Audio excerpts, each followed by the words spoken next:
এটা একটা সেলাই মেশিনের টেবিল। এই টেবিলটাই ভাবছি ড্রয়িংয়ের টেবিল বানাবো, কিন্তু প্রবলেম এই জায়গাটাতে এই ফুটোটা আমাকে পাটা দিয়ে আমি ভাবছি এটা ঠিক করব।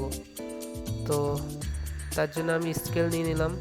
ফার্স্টে আমি মেপে নিচ্ছি যে এই দিকটা দৈর্ঘ্যটা কত আছে, তারপর প্রস্থটাও মেপে নেব।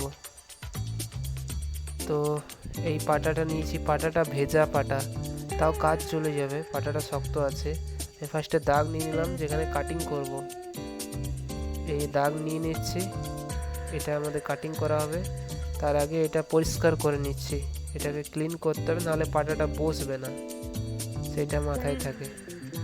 না হলে কিন্তু পাটাটা একদমই বসবে না। তো আমি ভালো করে আগে পরিষ্কার করে নিচ্ছি এই জায়গাটা। এটা পরিষ্কার করে নিচ্ছি, প্রচুর পুরনো হয়ে গেছে এটা। তো দেখা যাক কতটা ক্লিন করতে পারি।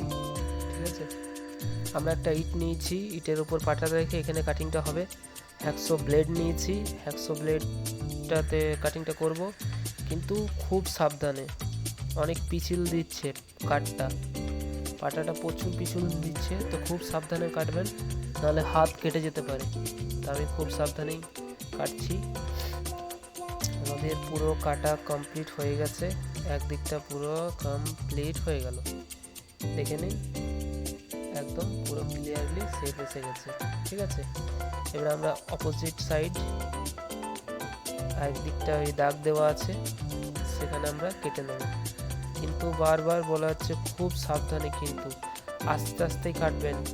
আমি এখানে ভিডিওটা ফার্স্ট মোমেন্টে করেছি বলে এরকম মনে হচ্ছে, কিন্তু আমি স্লো কেটেছি।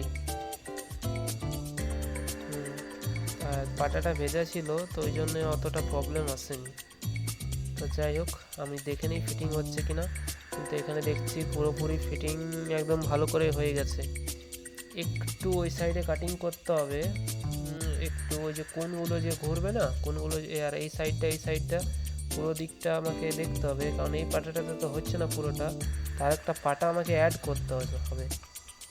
পাটাটা আমি অ্যাড করব এখানে একটা কোনো এক্সট্রা, এই যে ছোটো পাটাটা এইটা দিয়ে পদে আমি হয়ে যাবে, একটু কাটিং করতে হবে। তার জন্য আমি স্কেলে দাগ নিয়ে নিচ্ছি, আগে থেকে দাগ নিয়ে নিলাম পুরোপুরি, মানে এই লেভেলে আমার কাটিংটা করতে হবে।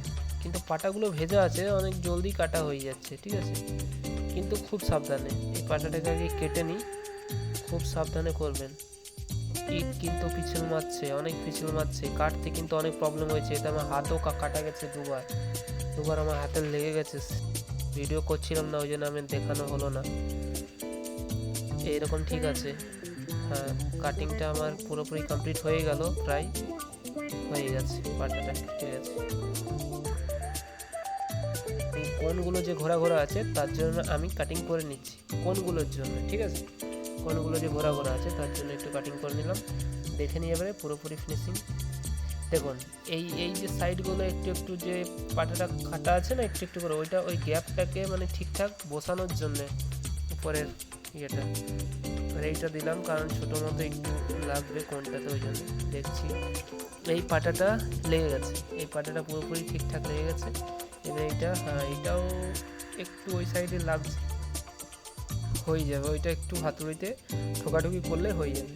এই সাইডটা এই তো পারফেক্ট, পুরোপুরি ঠিক আছে। জল নিয়ে পদে কাপড় নিয়ে এটাকে মুছে নিই, একটু জল দেবো, কারণ যেহেতু টেবিলটা পুরো পাটাটা ভালো আছে, ফুলে যেতে পারে, একটা ভয় থাকে না জল দিতে, সেটা একটু ভালো করে একটু জল দিয়ে আমি মুছে নিলাম। ধুলো হয়ে গেছিলো বেশি, বাকি সব পুরোটা টেবিলটা ওকে আছে। সেলাই মেশিনের ওই যে রশিটা, ওটা সেলাই মেশিনেরই, ওটা আমার ড্রয়িং করতে কোনো প্রবলেম হবে না, ওই জন্য ওইটা থাকলো আর জন্য